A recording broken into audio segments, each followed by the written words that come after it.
Ciao a tutti e bentornati sul mio canale. Hi everyone and welcome back to my channel. Se avete bisogno dei sottotitoli, attivateli. If you need subtitles, turn them on. Oggi parliamo della parola perché.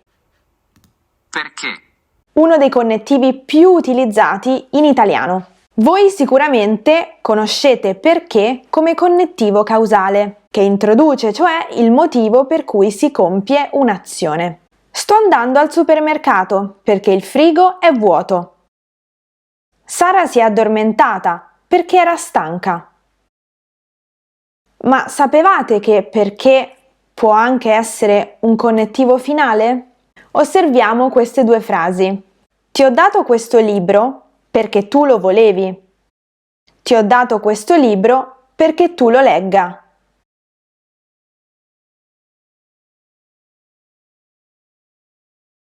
Qual è la differenza tra queste due frasi? Ovviamente c'è una differenza di significato nelle subordinate di queste due frasi perché cambia il modo verbale che segue perché. Nella prima frase perché ha un valore causale, visto che è seguito da un indicativo imperfetto.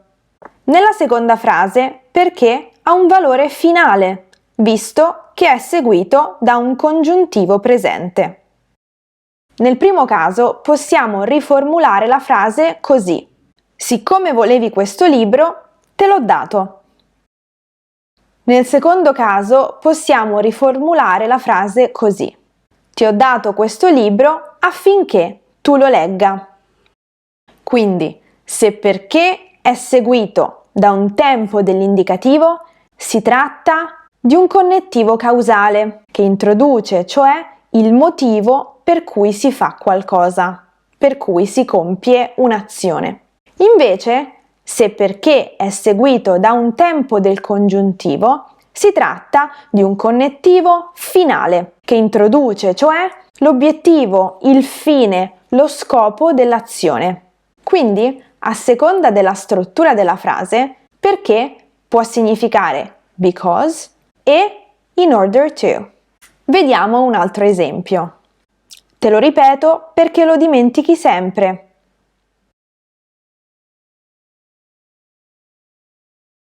Te lo ripeto perché non lo dimentichi.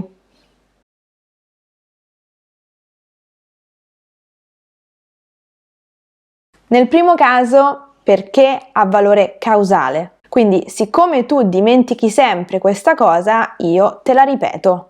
Nel secondo esempio, invece, perché ha un valore finale. Ti ripeto questa cosa affinché tu non la dimentichi più.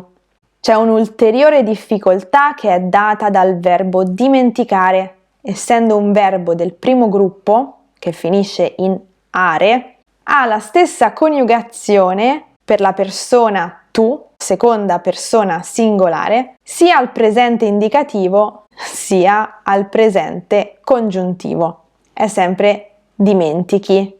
Però ovviamente ci sono altri elementi nelle due frasi che ci fanno capire qual è il senso. Nel primo esempio, l'avverbio di frequenza sempre ci fa capire che si tratta di un'azione che si ripete con frequenza regolare nel tempo e quindi il verbo è un presente indicativo. Nel secondo caso c'è la negazione non che ci aiuta a capire che l'azione del verbo non deve accadere e quindi ci fa capire che si tratta di una subordinata finale e quindi quel verbo è un congiuntivo presente. Sono sicura che avete visto questi due usi di perché negli articoli di giornale, nei libri e in altri contesti e quindi spero che questo video abbia un po' chiarito le vostre idee in merito all'uso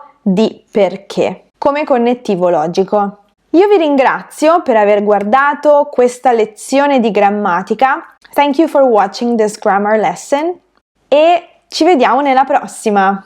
I will see you in the next one. A presto, ciao!